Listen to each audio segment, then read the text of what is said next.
शुभ सकाळ मंडळी, श्री स्वामी समर्थ. कशा आहात सगळे? आय होप सगळे मस्त असाल आणि पुन्हा एकदा माझ्या ब्लॉगमध्ये सगळ्यांचं स्वागत करते. सो आज आहे रक्षाबंधन. हे ब्लॉगचं निमित्त आहे कारण का रक्षाबंधन सोबतच आम्ही जिथे राहतो तिथली मोठी यात्रा आहे, त्याच्यामुळे आज मेन दिवस असतो. तर आमची सकाळी उठल्यापासून तयारी चालूच आहे आणि रक्षाबंधन सेलिब्रेशन तर 1:30 नंतरचा चांगला मुहूर्त असल्यामुळे ते लेटच करायचं आहे. पण साहेबांची खाली जाण्यासाठी म्हणजे यात्रेत जाण्यासाठी कशी तयारी चालू आहे ते मी तुम्हाला दाखवते. उठल्यापासून त्यांची तयारी चालू आहे. तर साहेबांना तुम्ही बघितलं असेलच. त्याच्यानंतर मी डायरेक्ट 1:30 नंतर व्हिडिओ घेतला, तो म्हणजे ताट रेडी करताना. कारण का दीदी साहेबांना राखी बांधायच्या बाकी होत्या त्याच्यामुळे, आणि 1:30च्या दरम्यान साहेब आलेले घरी, त्याच्यामुळे म्हटलं राखी बांधूनच आता जावं, कारण का आम्ही पण दोघी जाणार होतो यात्रा बघण्यासाठी. त्याच्यानंतर मस्त छोटीशी रांगोळी काढली आणि मग साहेबांनी कॉस्ट्यूम पण चेंज केलेला बघू शकता. आणि दीदी पण मस्त तयार झालेल्या होत्या. मग त्यांनी मस्त राखी बांधून घेतली आणि बरोबर टायमिंगला सेलिब्रेशन वगैरे झालं. आणि हे सेलिब्रेशन करून आम्ही आता यात्रा बघायला जाणार होतो, कारण का नंतर यात्रा बघायला लेट पण होईल. तसं तर 1-1:30 वाजता चालू होते त्याच्यामुळे. आणि मस्त दीदीने ओवाळलं, त्यांची थोडी मस्ती वगैरे पण चालू होती, पुढे दिसेलच तुम्हाला आता.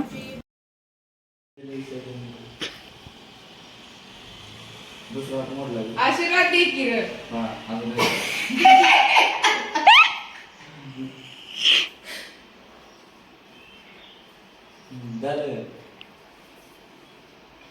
त्यानंतर साहेबांचा आणि दीदींचा चालू होता फोटोशूट. मी तर रेडी झाले नव्हते कारण का मला जायला थोडा टाईम होता, हे दोघं अगोदर जाणार होते. सो गाईज, फायनली मी सुद्धा झालेली आहे रेडी आणि हा माझा आहे आउटफिट.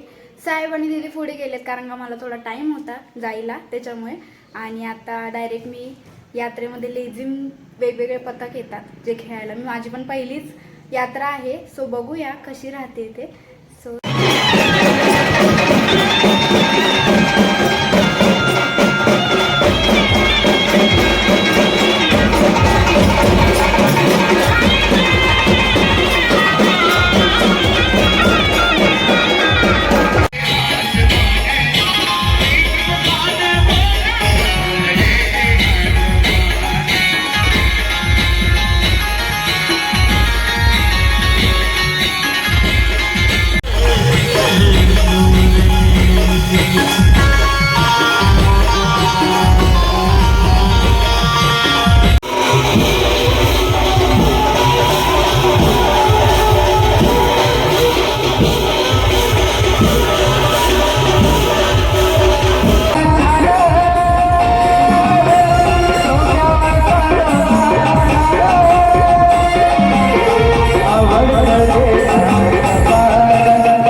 अभिनंदन.